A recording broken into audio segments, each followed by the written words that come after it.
Okay. I'm going to tell you about a healthcare.gov thing that almost happened but didn't happen. Seems like we've heard that story before. Yeah. The Takata Air, we had you all remember the Takata airbag recall?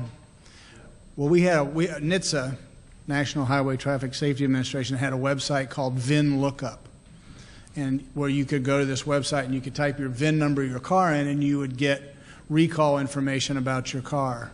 And when that Takata airbag story broke, that URL for VIN Lookup was widely published in the press, and a site that probably never had more than 3,000 people a day, that first day had 130,000 people hit it, and it brought it to its knees. And I realized I was headed down the wrong road with that, and then you said to yourself, boy, I wonder who's in charge of this program, and then you looked in the mirror and said, oh. Hey, it's me, yeah. So I thought, well, this isn't going to go well if we don't fix this. So I reached out to Greg Meyer over at Microsoft, called him up and said, Greg, I got a pants on fire issue. I need help. I really need to move this up onto Azure. I need some scalability here.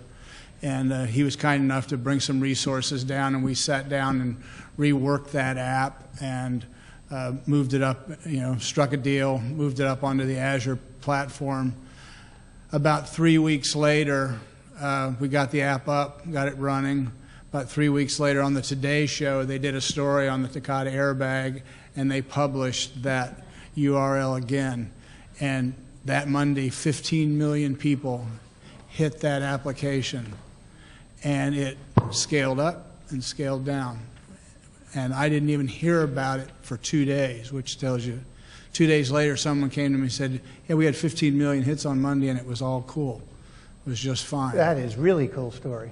Yeah, and it saved our bacon. I mean, when I told the secretary how much money I would have had to spend to put the kind of hardware in place to be able to withstand that kind of, it was, in the millions, and he, the bill for that site for the month was in the thousands.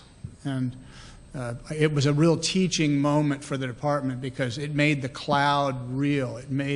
It showed everybody, that when geeky folks talk about the cloud, that we're not just, right. It's just not like, right. That we've fallen in love with some kind of faddish thing, that there's a real reason why the cloud is going to serve us well. And when you get a scaling issue like that, you just can't throw equipment at it. I know in the old days when I was at Treasury, IRS said when they went to electronic filing, we just kept throwing more servers at it, until finally we said, wait a minute, we can't sustain this. Yeah. We need a better plan than this. So yeah, that's an excellent story. What are some of the lessons learned along the way on that one?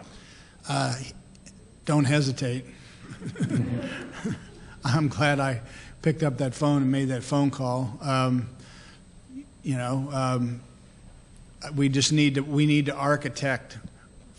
This is the way we need to architect for the future. We need to think about scalability and response and cost, and so.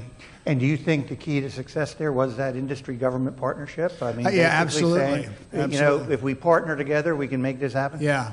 Greg took me very seriously and said, I can tell you're nervous. And I said, oh, I am very nervous.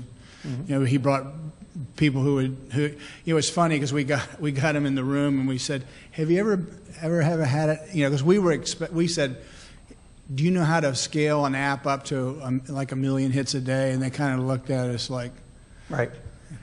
Yeah, this isn't our first rodeo, Richard. Yeah, right.